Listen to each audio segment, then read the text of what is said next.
Good evening and welcome to Sundays with Neelu. I hope you all are doing well. Thank you so much for all your story responses. My prayers and best wishes to everyone.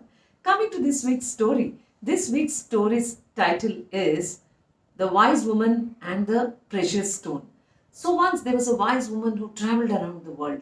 As she was traveling, she reached a point which was, mountainous and very beautiful. There were mountains there and there were streams, fresh stream which was like, gurgling with water.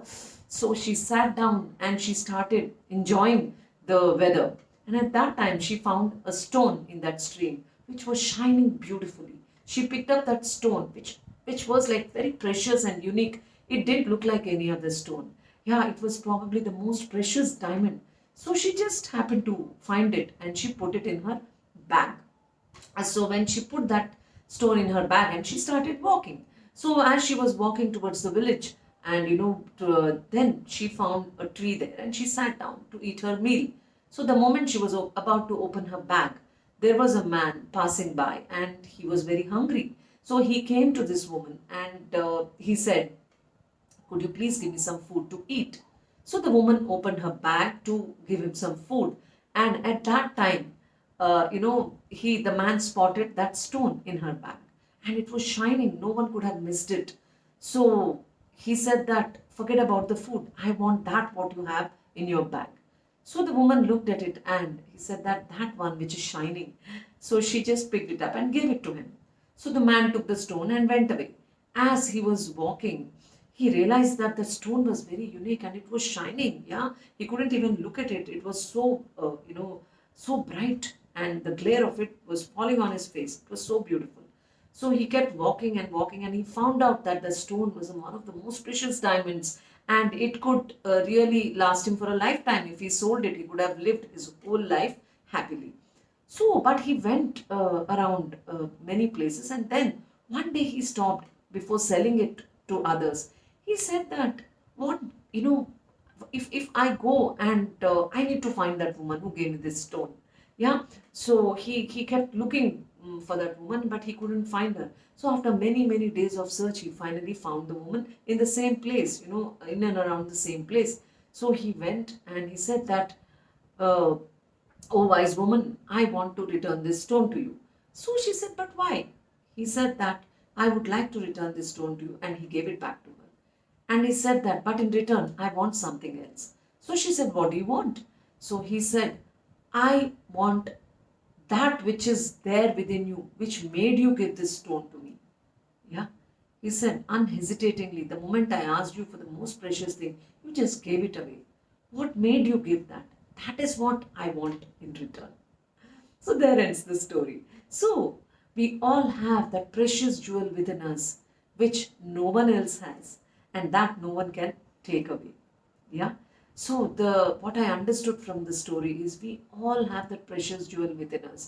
That which is outside and that which is materialistic, anyone can buy. Yeah, anyone can have it. But that which is there within you, which is unique to you, your nature with which you are born, no one can take it away. So this is what I understood from this story. So while reading this story, and when they were discussing the precious stone, I remembered my trip to Kanyakumari, where there are a lot of stories about Kanyakumari's diamond nose ring. Okay, so I was a child. I was about 8 years old when I went to Kanyakumari. We went for a south trip. Yeah. So during my summer holidays, school holidays. So my father took us around, and we went to various temples and many places, and finally we ended up in the southernmost tip of India, which is Kanyakumari. This place is legendary and it's known for it has many stories. The sand in the beach there is colorful. Yeah, it is there are three water bodies which meet there: Bay of Bengal, Indian Ocean, and the Arabian Sea. They all three meet there, and the sun rises and sunsets are very special in Kanyakumari. Like you actually can see the sun rising there and the sunset. So I was fortunate enough to witness both. And it's also popular for Vivekananda Rock, which is there, where Swami Vivekananda meditated before his travel to the west. So it is supposed to be a very auspicious place. Many people come there to offer prayers in this temple.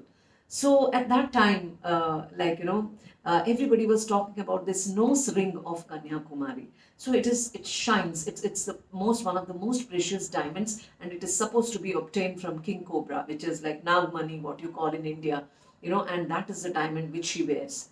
So I remembered this, that there's a legend that goes that the Lord Goddess Kanyakumari was meditating there on that same rock where Vivekananda meditated. Yeah, and she wanted to marry Lord Shiva, but for some reason Lord Shiva didn't turn up, and there's a whole story behind that. Lord Shiva didn't turn up at that time, and then she broke all her bangles, and those bangles fell all over the place. And she was very angry. Yeah, she broke her bangles, and she threw all the she was dressed up as a bride, so she threw away everything, and everything which fell there became that colorful sand, is what they say. There is a tricolor sand there. The sand is very colorful. It has small pebbles which are colorful. So I remember collecting the sand and getting it home as well. So this was this is Kanyakumari's story. So after that, the goddess sat there and meditated for long to get Lord Shiva. And till date, it is said that she believes that Lord Shiva will return one day to marry her. And in between, there are many other stories, but I won't get into that. But this is the story of Kanyakumari. So Kanyakumari is said to be still, standing with a rosary, yeah, a mala in her hand. There is a mala in her hand, which is a rosary, and she's still meditating to in with the wish that Lord Shiva would come one day and marry her. So once what happened was, she wears this nose ring, which is a diamond ring, which is very precious. So when that shines, it shines all over the place. It is so precious, and it is so valuable. So one fine day, it is said that there was a man, a Westerner, who was coming towards, who was sailing in a ship, and he mistook that light of that nose pin, yeah, nose ring, for the light of the lighthouse, and he was shipwrecked, yeah, and his ship hit the rocks. So from then onwards, the eastern door of Kanyakumari's temple has been shut. Yeah, it is opened only on special occasions, 4 5 occasions. So this is the legend of Kanyakumari. The moment the woman spoke about that precious stone, the diamond, I remembered Kanyakumari's story. So this is, we have such rich culture. We have so many stories hidden. In fact, this story is very long. I cut it short so that we only talk about the, preciousness of this goddess. Yeah. So it is not about, only about the nose ring here. I wanted to tell you, look at the determination, of that lady who has been, meditating since years, and she stood there and became a local, a goddess for that whole place, yeah, for the south. So also everything precious is there within you. It is not outside, yeah.